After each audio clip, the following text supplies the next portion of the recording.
TNA has had countless run-ins with the Wrestling Reaper through bad TV deals, dodgy owners, and various scandals. And yet, it is still here over 20 years on from its founding. It ain't going nowhere. And in that time, the promotion has put on some amazing matches and some of the worst things to ever happen in a wrestling ring. But the matches we're going to be talking about right here are simply among the weirdest to ever close out some of their major shows. So I am Gareth, this is What Culture Wrestling, and here are the 10 weirdest TNA main events ever. Now before we get started, a main event here means the final match on a card, regardless of what promotional material may tell you. And if it wasn't clear from the intro, this list is only going to include pay-per-views, as there really is enough material from the company's TV output for an entirely new list, which we might get to at some point. Right then, number 10, Kenny Omega vs. Rich Swann, Rebellion 2021. At AEW Winter is Coming 2020, Kenny Omega defeated Jon Moxley to win the company's top title,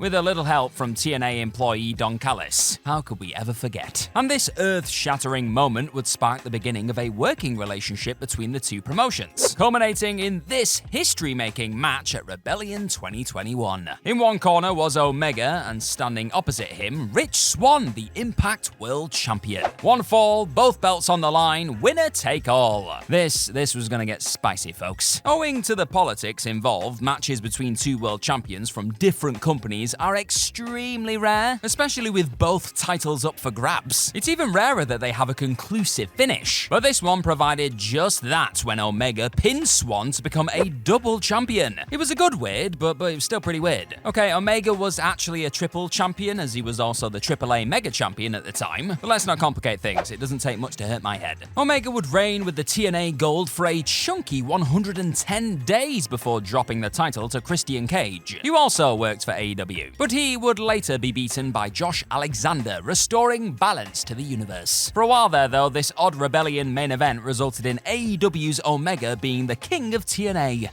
The pandemic, man, it was a strange time. Number 9, Kurt Angle vs. Samoa Joe, Hard Justice 2007. Now, on the surface, there is nothing weird at all about Kurt Angle and Samoa Joe main eventing a TNA pay-per-view in 2007. Their rivalry is one of the company's greatest ever, and the pair clashed many times on pay-per-view between 2006 and 2013, sometimes with the world title on the line. So why has this one been singled out? One word followed by 3 more words: belts. So many belts. Angle was not just the TNA World Heavyweight Champion at that time, but he was also the IWGP World Heavyweight Champion. Well, sort of. He won the controversial 3rd belt, which is a whole other story for another time. As for Joe, well, he was TNA X Division Champion and the sole holder of both the tag titles, somehow. And guess what? All 4 championships, represented by 5 physical belts, were on the line in this complete cluster bomb of a match. I mean, why didn't they just throw the Knockouts Championship in there as well? Because why not at this point? Angle got the win and left the show more metal and leather than man. The most powerful person in TNA by a country mile. Just look at all those belts. Now I've got a quick question for you. What do you think's the most underrated TNA main event in history? You let me know in the comment section down below. Number 8, the Main Event Mafia versus the TNA Frontline, Final Resolution 2008, December. For some reason, there were 2 pay-per-views called Final Resolution in 2008, and if you want to know why, well, the answer is cause TNA. That's why. Slaps head like Simon Miller. Now, the second one, which took place in December, the World Heavyweight Championship was defended in an 8-man main event. One featuring Booker T, Kevin Nash, Scott Steiner, Sting, AJ Styles, Brother Ray, Brother Devon, and Samoa Joe. Hell of a match. Shame it was way more complicated than that. Instead of an 8-way tussle, the match was instead a 4-on-4 tag. Booker, Nash, Steiner, and Sting were on one side as the Main Event Mafia, whilst the babyfaces had come together to form the TNA Frontline. Sting was the actual champion, but he didn't need to get beaten to lose the belt. Not that this mattered, as he just pinned Joe to retain the gold in the end. This was a needlessly complicated way to get all 8 men on a card that featured a 6-woman tag and a 13-man feast or fired match. It was complete overkill and nobody enjoyed it. Well, except for Sting, maybe. And to be honest, I just want my Stinger to be happy, so that's fine by me. Number 7, Brian Brian Lawler vs. Scott Hall, weekly pay-per-view number 5. Before they moved to a more traditional monthly structure, TNA used to run smaller weekly pay-per-views as their main form of broadcast. In total, 111 of these shows were produced over a 2-year stretch, and they provide wrestling historians with a treasure trove of wacky matches. Take this weird one from the 5th edition, which was closed out by legendary performer Scott Hall against 1/3 of Too Cool? Okay then. Brian Lawler, the former Brian Christopher / Grandmaster Sexay, was a fixture of early TNA thanks to his stable Next Generation. He had main evented weekly pay-per-view number 3 with Hall as his partner, but after they lost to the team of Jeff Jarrett and K Crush, their partnership soured.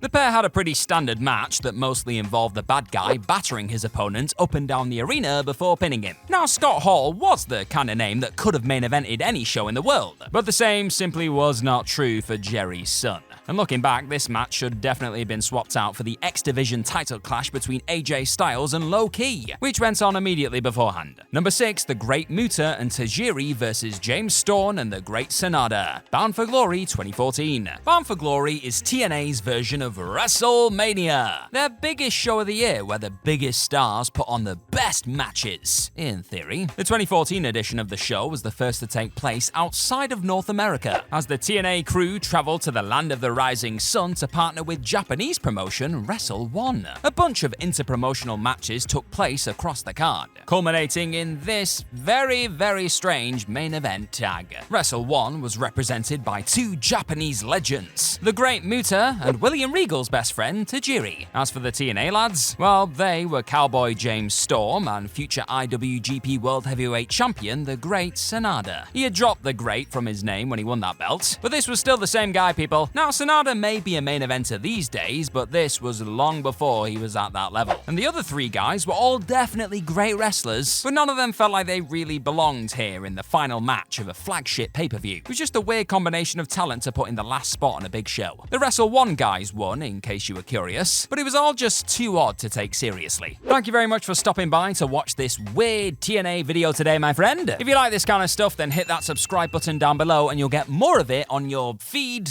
timeline, screen thing, and that's just how the internet works. Yeah.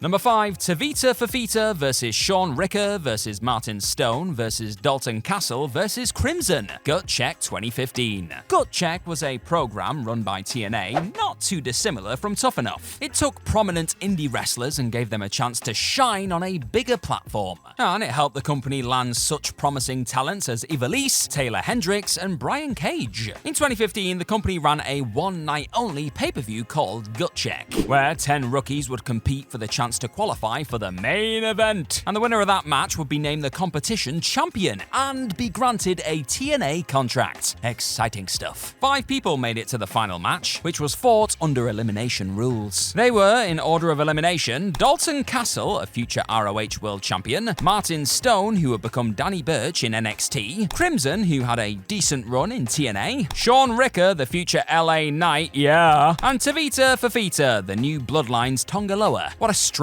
collection of talent that is. To be honest, most of these guys went on to have great careers across the wrestling spectrum, and this weird match played an integral part in making that happen. Number 4, Jeff Jarrett vs. Julio De Niro and Alexis Lurie, weekly pay-per-view number 41. Another utterly mad combination of people, and back to the weekly pay-per-views we go. This time we're looking at number 41. Jeff Jarrett, who predictably was NWA World Heavyweight Champion at the time, was feuding with Raven and his stable of followers known as the Nest. To test the Tennessee native, Raven pitted 2 of his disciples against Jarrett in his own specialty match, the Clockwork Orange House of Fun. Sounds fun. The rules of this hardcore match are stupidly complicated, so if you really want to know more about them, look them up and prepare for a headache. Just look at this image of this whole thing. Look at it. Look, what is going on? The 2 soldiers Raven commanded to go forth were Julio De Niro, a man perhaps best known for his appearance on the infamous Heroes of Wrestling show, and Alexis Lurie, who would go on to become become one of the most influential female wrestlers of all time under her real name of Mickie James. Despite his valiant efforts, Double J was beaten by the Nest when Raven ran interference, setting up their title match 2 weeks later. Everything about this match, though, is just really weird, and I can't do much justice to it with my words, so if you want to go and watch it and experience it for yourself, then do that. But at least TNA can say that they had a woman in a pay-per-view main event years before any other major promotion. Little wins, eh? Number 3, Ron Killings versus Curt Hennig. Weekly pay-per-views number 17 and 18. There are 2 things newer wrestling fans need to know about R-Truth. One is that he's way older than he looks. I mean, he was born in 1972. And 2 is that he used to be a very different character. Under his real name of Ron Killings, Truth was a big player in TNA's foundational years. He won 2 NWA World Heavyweight Championships, becoming the first African-American to officially hold the belt. And he went up against some massive names. 2 back-to-back weekly pay-per-views in 2002 were headlined by Killings defending the NWA title against Mr. Perfect himself, Curt Hennig. The 2 had just missed each other in WWE. Killings got released in 2001 and Hennig returned in early 2002. But now they were free to wrestle their little hearts out. And considering where Killings is now in wrestling, the fact that this same guy defended a world championship against an all-time great in 2 different pay-per-view main events is enough to make your head spin, really. Number 2, Jeff Jarrett versus Glenn Gilberti, weekly pay-per-view number 48. Fledgling wrestling companies often throw out new and radical ideas in order to establish themselves, generate a bit of buzz, and get some attention. This risk-taking is to be commended, but there is no universe in which making Disco Inferno a main eventer was ever gonna work. Ever. Glenn Gilberti, the man behind the Dancing Fool gimmick in WCW, joined TNA right at the very start. His first main event was weekly pay-per-view number 47, but the most incredible match he ever had was when he faced Jeff Jarrett for the NWA World Heavyweight Championship 7 days later. Now, anyone who likes to complain about Jarrett being a top guy need only look at this thing to gain some perspective, really. Gilberti was nowhere near the caliber of star that could pass for a world title contender, and yet here he was for all the world to see.